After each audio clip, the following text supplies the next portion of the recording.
काम है sir? Minister आपके साथ बोल रहा हूँ। मैं आपको आदेश देता हूँ कि वो रुकवाओ और आप जाओ और तहसीलदार को बताओ अजित पवार जी का फोन आया था।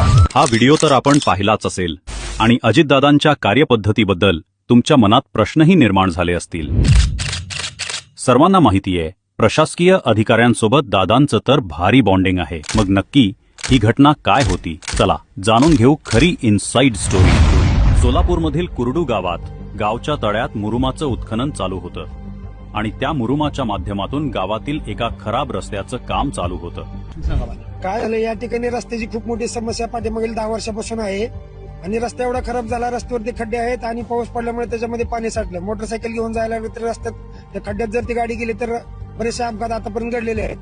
मग लोकवर्गणीतून आणि ग्रामपंचायतीच्या सहकार्याने म्हणजे ह्या दोन्ही संयुक्त विद्यमानाने या रस्त्यावरती मुरुम टाकलं।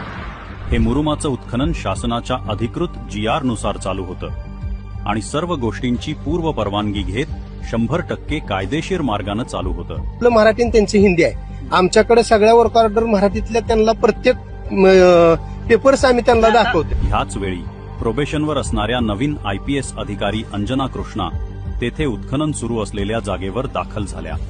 मॅडम डायरेक्ट आल्या, सिंगम जसा असतो का पिक्चर साऊथ इंडियन, आल्या असताना की रिव्हॉल्वर काढली त्या टिप्पर ड्रायव्हर गेला पळून। त्यानं फोन केला गावच्या सरपंचाला, त्यांनी फोन केल्यावर ते आले, वर्क ऑर्डर घेऊन आले मॅडमला दाखवायला। मॅडमला वर्क ऑर्डर दाखवली। मॅडमची अडचण अशी झाली की मॅडमला चुकीची माहिती दिली। तिला सांगितलं की 200 ट्रक वाळू आहे, कुरडूच्या तळ्यात 200 ट्रक वाळू आहे आणि ती उपसा चालू आहे, म्हणून मॅडम सिंगम स्टाईलला आल्या।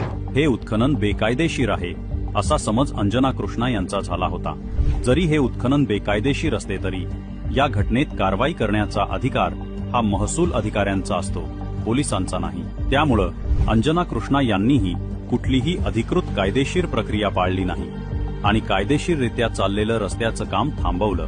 अशा परिस्थितीत अधिकारी ऐकत नाही म्हटल्यावर घाबरलेल्या गावकऱ्यांनी आपली बाजू मांडण्यासाठी दादांना फोन लावला।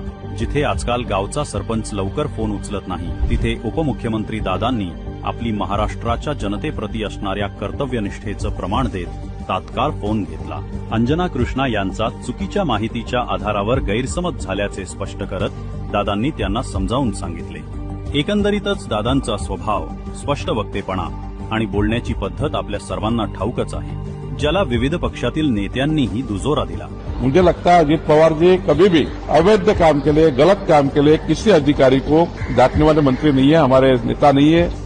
तर एक तर दादांची एक शैली आहे, त्यांचा तो एक आवाज आहे, त्यामुळे त्यांचा आवाज म्हणजे ते काय ओरडतायत असं जर काही कोण अनुमान करत असेल तर मग गेल्या 40 वर्षात दादा कोणाला कळले नाही असं दुर्दैवाने मला म्हणायला लागलं। त्यांचा स्वाभाविक आवाज आहे, आम्ही जरी बसलो तरी ते त्याच टोनमध्ये बोलतात, त्याचा अर्थ ते काय रागवले असं काय मानत नाही। यातूनच व्हायरल व्हिडिओ क्लिपद्वारे असा समज पसरला की दादा अंजना कृष्णा यांच्यावर दबाव टाकत आहेत व बेकायदेशीर कामाला प्रोत्साहन देत आहेत। परंतु सत्य हेच आहे की दादा गावकऱ्यांची अनेक वर्षांची रस्त्याची मागणी पूर्ण व्हावी व कोणालाही अपघातात आपला जीव गमावू लागू नये याची दक्षता घेत आहेत। मग आम्हीही लाडक्याच बहिणी आहोत, त्यांच्या ह्या लाडक्या बहिणींनाही रस्त्यावरून जाताना प्रॉब्लेम होतोय आणि त्याच्यासाठीच रस्ता दुरुस्त करण्यासाठीच एक दुसरी लाडकी बहीण मध्ये येते आणि म्हणून लाडका दादा त्यांना समजून सांगतोय, एवढंच झालेलं आहे, बाकी काहीच नाही। शिस्तप्रिय व धडाकेबाज निर्णय घेणारे प्रशासक म्हणून दादा संपूर्ण महाराष्ट्रात लोकप्रिय आहेत। त्यामुळे संभ्रमातून घडलेल्या एका घटनेमुळे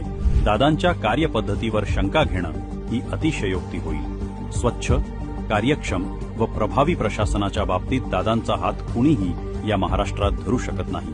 ही तर काळ्या दगडावरची पांढरी रेघ आहे।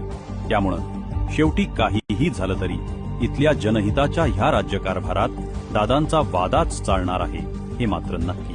महाराष्ट्रात एकच वादा, अजितदादा।